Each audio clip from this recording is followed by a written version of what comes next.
Umat dipersilakan duduk.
Umat yang dikasihi oleh Tuhan, dalam segala keadaan, dalam segala perkara, selalu ada alasan bagi kita untuk tetap membawa syukur kepada Tuhan. Marilah kita menyiapkan hati kita untuk pemberitaan firman Tuhan. Mari kita berdoa.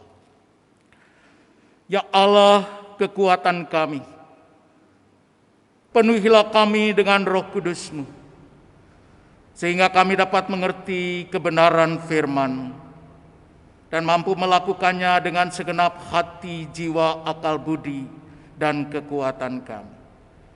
Di dalam nama Tuhan Yesus, firman yang hidup dan yang menguatkan, kami berdoa. Amin. Umat yang Tuhan Yesus Kristus kasihi, pembacaan kitab suci pada hari ini dengan tema kekuatan Allah dalam kelemahan manusia terambil dari 2 Korintus pasal 12 ayat 1 sampai 10.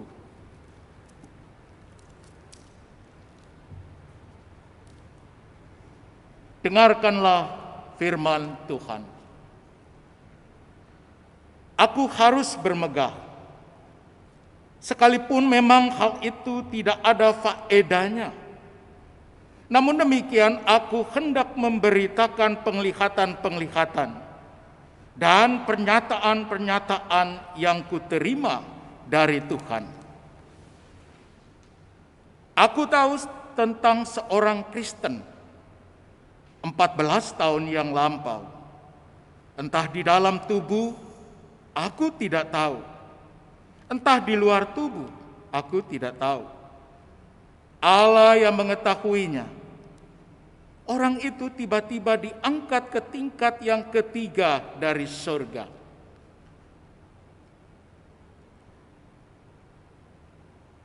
Aku juga tahu tentang orang itu. Saya baca ulang dari ayat yang ketiga. Aku juga tahu tentang orang itu, entah di dalam tubuh, entah di luar tubuh. Aku tidak tahu. Allah yang mengetahuinya. Ia tiba-tiba diangkat ke Firdaus dan ia mendengar kata-kata yang tak terkatakan, yang tidak boleh diucapkan manusia. Atas orang itu aku hendak bermegah, tetapi atas diriku sendiri aku tidak akan bermegah selain atas kelemahan-kelemahanku.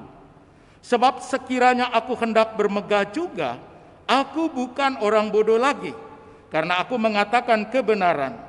Tetapi aku menahan diriku, supaya jangan ada orang yang menghitungkan kepadaku lebih daripada yang mereka lihat padaku, atau yang mereka dengar daripadaku. Dan supaya aku jangan meninggikan diri karena pernyataan-pernyataan yang luar biasa itu. Maka aku diberi suatu duri di dalam dagingku, yaitu seorang utusan iblis untuk mengocok aku, supaya aku jangan meninggikan diri. Tentang hal itu aku sudah 3 kali berseru kepada Tuhan, supaya utusan iblis itu mundur daripadaku. Ayat yang ke-9.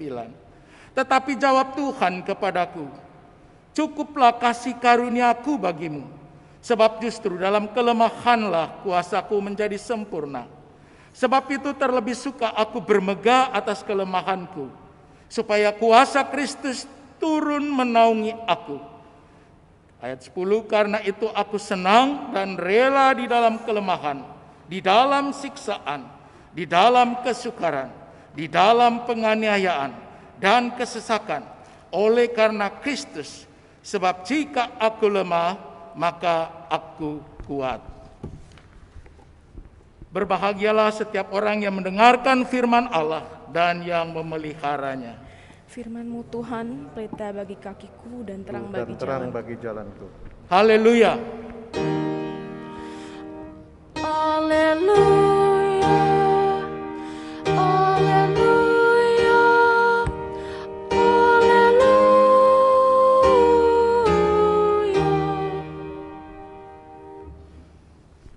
Bapak, Ibu, saudara-saudara yang kekasih di dalam Tuhan Yesus Kristus,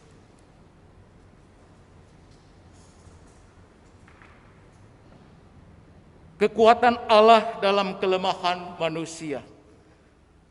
Di sebuah seminar yang dihadiri oleh para direktur dan juga manajer dari berbagai perusahaan. Seorang pembicara berkata seperti ini, jika Anda ingin menjadi seorang pemimpin yang kuat, salah satu kunci yang harus dipegang adalah jangan pernah sekalipun Anda menunjukkan kelemahan di depan orang-orang yang Anda pimpin. Sekali saja mereka mengetahui kelemahan Anda, habislah Anda. Maka tidak heran Bapak Ibu saudara-saudara yang kekasih dalam Tuhan Yesus Kristus, kelemahan menjadi momok yang sangat menakutkan. Tidak hanya bagi banyak pemimpin, tapi juga pemimpin Kristen. Bagi orang biasa pun, sehingga wajar bila usaha orang untuk bisa membuat kelemahannya bisa tidak terlihat semakin hari semakin nyata. Asumsi mereka apa? Asumsi mereka adalah seorang yang kuat selalu jauh dari kelemahan. Bapak Ibu, dan yang aneh adalah alasan ini seringkali dikemukakan oleh umat Tuhan ketika dilamar untuk mengambil bagian dalam satu pelayanan. Salah satu alasan dan mungkin kebanyakan alasan adalah, aduh, saya mah punya banyak kelemahan, saya nggak layak, saya nggak bisa. Bapak Ibu Saudara yang kekasih di dalam Tuhan Yesus Kristus,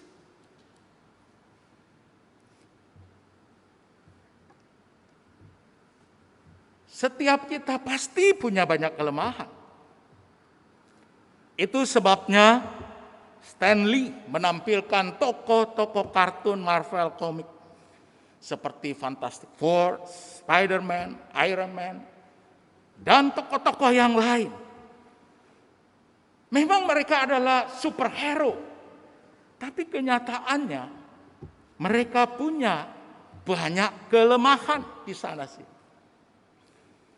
Para pendengar, para pembaca, para penonton film itu, ya, oleh Stan Lee, dia mau mengatakan bahwa meskipun mereka tokoh superhero, tetapi mereka punya kelemahan.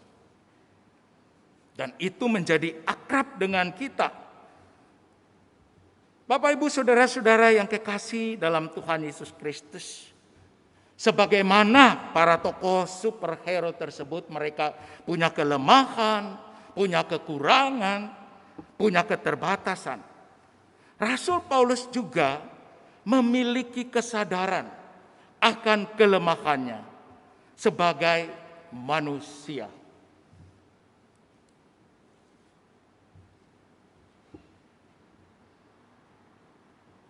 Dan kesadaran tersebut ternyata melahirkan sebuah pengakuan bahwa kekuatan berasal dari Tuhan.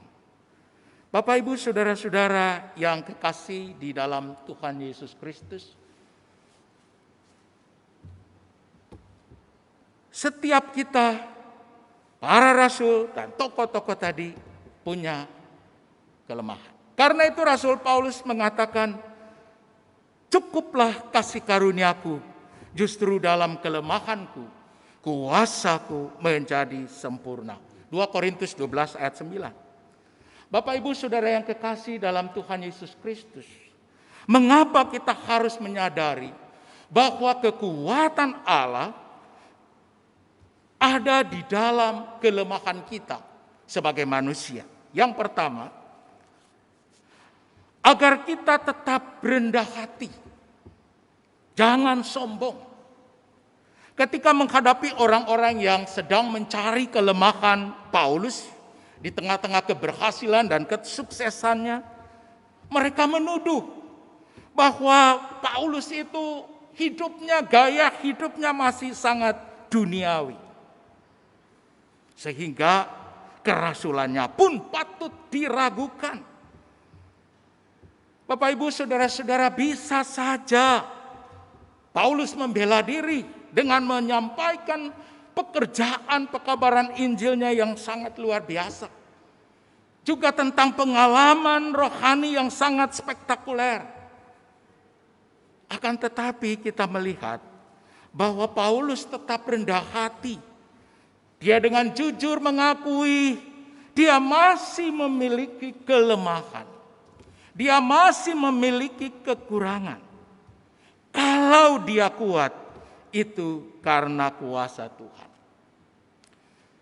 Karena itu dia memilih untuk bermegah dalam kelemahannya. Daripada bermegah atas kekuatan atau prestasinya. Walaupun itu dia bisa melakukannya. Tapi menurutnya ketika dia bermegah dengan kekuatan, kelebihannya, itu enggak ada faedahnya. Tidak hanya tidak ada faedahnya, itu juga berarti kesombongan. Bapak, Ibu, saudara-saudara yang kekasih dalam Tuhan Yesus. Tentu kebanyakan dari kita tahu tentang kapal Titanic. Kapal tersebut terkenal sejak tahun 1990. Dan sang pembuatnya, Thomas Andrew, dia membangun kapal itu tahun 1909. Ya, merupakan kapal yang mewah, kapal yang kuat, ya, yang megah. Bahkan kapal itu karena bahan-bahannya yang dibuat dari bahan-bahan yang bagus. Dan dia mengatakan bahwa kapal itu kokoh terhadap segala ancaman maupun segala bahaya di lautan bebas. Andrew pun merasa sangat bangga dan puas dengan hasil kerja kerasnya membangun Titanic tersebut. Saking bangganya dengan kapal yang dia bangun, dia malah sesumbar dengan nada yang menghina Tuhan. Kapal ini tidak akan tenggelam, bahkan oleh kekuatan Tuhan sekalipun. Bapak, Ibu, saudara-saudara yang kasih, dalam perjalanan menuju ke Amerika, kapal itu menabrak sebuah gunung es di belahan Samudra Atlantik. Hal tersebut membuat kapal itu terpecah dua. Andrew yang membuat kapal menjadi salah satu korban dari ribuan orang yang meninggal. Dia meninggal dengan kesombongannya. Bapak, Ibu, saudara, Yesaya pasal 2 ayat yang ke-17 berkata, manusia yang sombong akan ditundukkan dan orang yang angkuh akan direndahkan. Hanya Tuhan sajalah yang maha tinggi pada hari itu. Bapak, Ibu yang kekasih dalam Tuhan, yang kedua, kekuatan Allah dalam kelemahan kita berarti kita belajar cukup dengan kasih karunia-Nya. Sekalipun seorang Rasul Paulus, seorang Rasul yang besar, Rasul Kristus yang besar, dia sangat berjasa dalam pemberitaan Injil. Allah tidak memberikan kepadanya pengecualian dengan menyembuhkan penyakitnya. Berulang kali Paulus datang kepada Tuhan, memohon agar suatu duri dalam daging, yaitu seorang utusan iblis yang menggocoknya sehingga ia menjadi lemah. Bapak, Ibu yang kekasih dalam Tuhan, alih-alih Paulus disembuhkan, malah sebaliknya dia belajar menikmati kasih karunia-Nya di tengah-tengah kelemahan dan penderitaannya. Dalam kasih karunia Allah itu, kelemahan dan penderitaannya menjadi bahan kesaksiannya.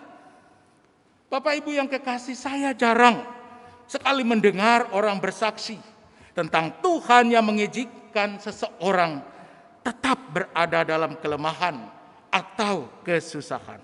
Tetap, ya, Kalau keluar atau diangkat dari kelemahan dan kesusahan, seringkali kita dengar, banyak sekali orang berbicara tentang itu. Tapi Tuhan mengizinkan seseorang yang tetap berada di dalam kelemahan dan kesusahan.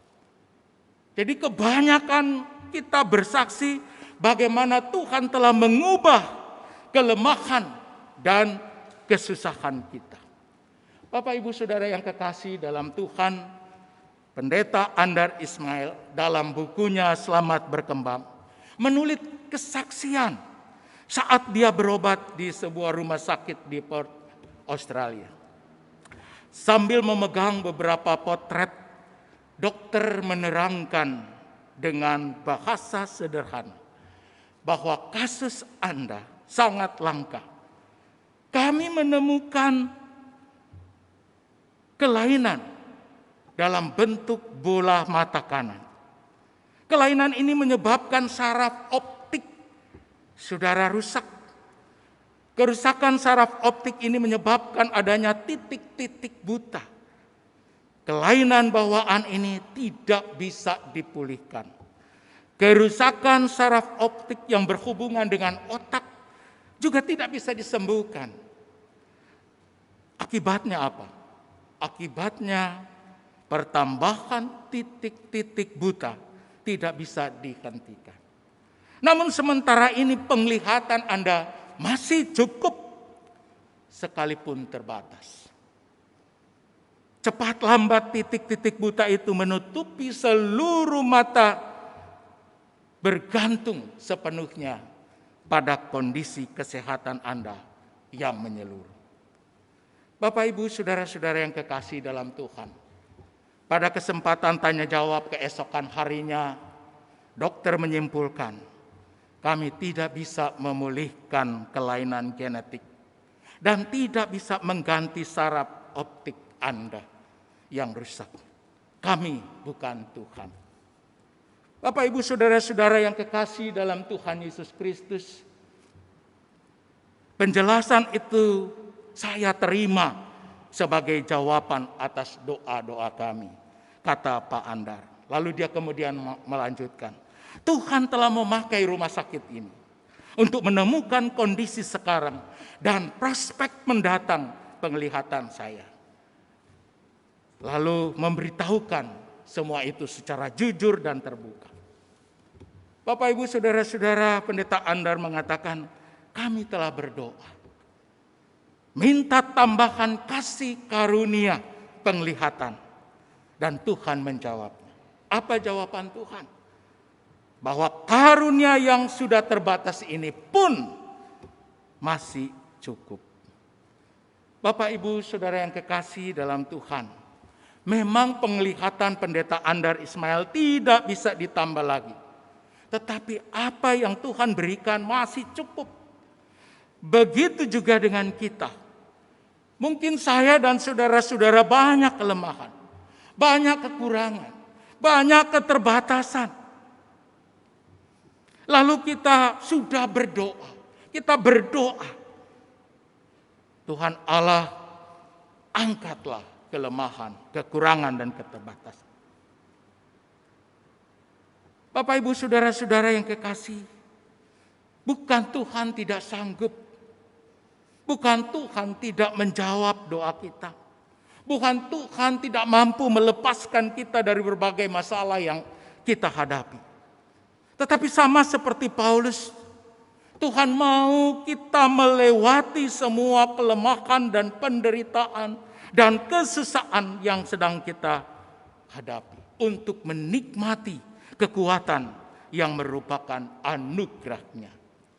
Sebagai bukti bahwa Tuhan tidak pernah meninggalkan saya dan saudara-saudara ketika kita berjuang. Bapak Ibu Saudara yang kekasih dalam Tuhan Yesus Kristus. Yang ketiga, kita melihat bahwa kekuatan Allah dalam kelemahan kita berarti belajar mengalami kuasa-Nya dalam kehidupan kita. Paulus mengatakan bahwa dia senang. Dia rela dalam penderitaan. Karena apa? karena dia tidak sendirian, tetapi ada Kristus yang bersama-sama dengannya. Dia tidak sendirian. Kristus selalu ada bersama-sama di dalam ia menghadapi berbagai persoalan, termasuk di dalam penderitaan. Bahkan dia yakin Tuhan sudah memberikan kepadanya kekuatan, tetapi bukan kekuatan untuk menjadi kuat, bukan. Kekuatan yang seperti apa? Kekuatan untuk sanggup menjadi lemah.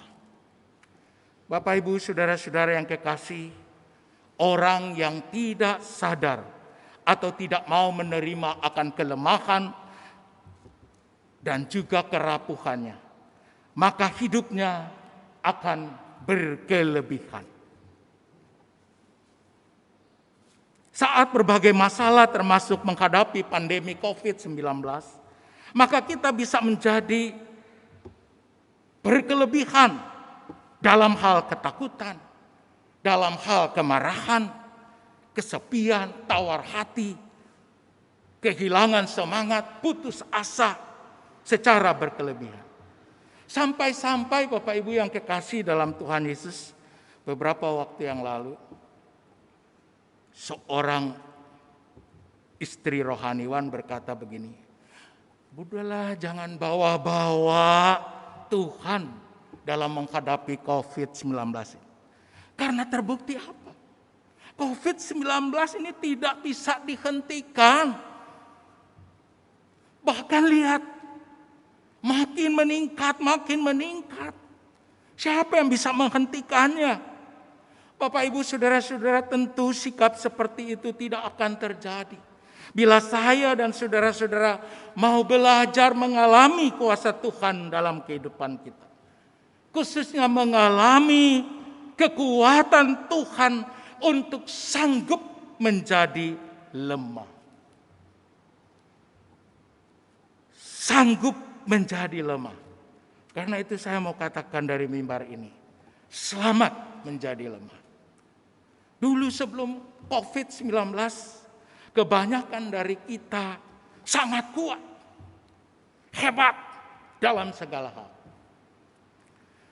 Tetapi sekarang kita menjadi lemah, bahkan sangat lemah. Namun dalam keadaan lemah, kita merasa kuat. Seorang anggota jemaat 3 hari sebelum kematiannya, dia berkata kepada saya, dengan penuh keyakinan, "Boksu, Kristus lebih berkuasa dari Corona-19. Ia memang lemah karena penyakitnya, tapi dia kuat." Kita merasakan kekuatan Kristus. Itulah alasan yang dikemukakan oleh Rasul Paulus.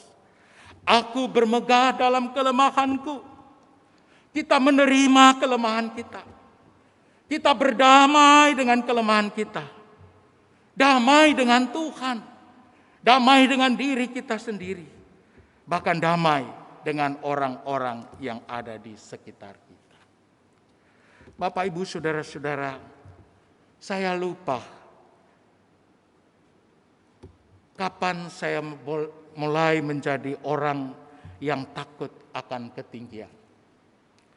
Padahal waktu saya remaja, saya suka naik pohon kelapa, pohon bambu, dan juga pohon-pohon yang tinggi lainnya. Bapak, Ibu yang kekasih dalam Tuhan Yesus Kristus, karena itu saat saya mulai belajar naik pesawat dan berada di hotel yang tinggi, saya mulai merasakan ketakutan. Ketakutan itu menjadi-jadi. Ada saja kegerakan saya yang coba untuk saya lakukan supaya saya itu bisa menepis ketakutan itu. Saya sudah berdoa berulang kali. Tapi tetap saja ketakutan itu masih ada. Bahkan sampai sekarang masih ada. Akan tetapi Bapak Ibu Saudara-saudara, puji Tuhan karena ternyata saya masih diberi kesempatan untuk berulang kali naik pesawat. Bahkan terakhir melakukan perjalanan yang jauh, berjam-jam. Dan tidur di kamar hotel di lantai tinggi. Kok bisa? Ini yang saya lakukan. Saya lebih serius mencari Tuhan. Berdoa, baca Alkitab, dan menyanyikan lagu-lagu rohani yang menguatkan di dalam hati saya. Hasilnya apa? Ketinggian itu, takut akan ketinggian itu tetap ada. Saya masih merasa takut. Tapi saya tidak lagi memikirkan ketakutan itu secara berlebihan. Saya duga, seandainya Tuhan mengambil ketakutan saya akan ketinggian, maka kira-kira apa yang terjadi Bapak Ibu? Saya mungkin tidak lagi berdoa. Saya mungkin tidak lagi baca Alkitab. Saya mungkin tidak akan lagi mencari Dia. Kenapa? Karena sudah biasa kok. Sudah biasa. Naik pesawat, nginap di hotel yang tinggi. Itu udah biasa. Nah Bapak Ibu yang kekasih dalam Tuhan Yesus Kristus, selama kita menghadapi pandemi COVID-19, apakah kita menghadapinya dengan kekuatan Tuhan atau dengan kekuatan kita sendiri? Mari kita jujur di hadapan Tuhan. Baik kita sebagai orang tua, sebagai suami, sebagai istri, sebagai anak-anak, sebagai pemberi kerja atau pekerja, serta gereja. Di tengah-tengah dampak dari kebijakan yang terakhir dilakukan oleh pemerintah, apakah kita terus mencari Tuhan? Apakah kita terus berkata bahwa kalaupun kita lemah, terbatas saat ini, penuh dengan ketakutan, tapi ya Tuhan tidak pernah meninggal. Ada kekuatan. Kiranya semua yang kita lakukan tetap mengandalkan dan mengutamakan kuasa Kristus. Akui Dia dengan jujur. Sebagai orang beriman kita memang lemah, rapuh, ringkih, dan rentan. Tetapi Allah Trinitas, Allah Bapa, Anak, dan Roh Kudus senantiasa merengkuh kita. Bukan hanya kita yang mendekat dan melekat meraih Dia, tetapi Dia sendiri yang mendekat dan meraih kita. Dia masih bekerja memberikan kekuatan dan hikmat sehingga kita akan dimampukan untuk melewati hari-hari yang berat yang penuh dengan air mata ini. Juga kita akan dimampukan untuk menguatkan hati saudara-saudara seiman maupun teman-teman kita, kenalan kita yang sedang lemah walaupun mereka tidak seiman dengan kita. Terima kasih Tuhan Yesus untuk kekuatan-Mu yang bekerja dalam kelemahanku. Memang aku lemah, tapi aku kuat. Terpujilah Kristus. Amin.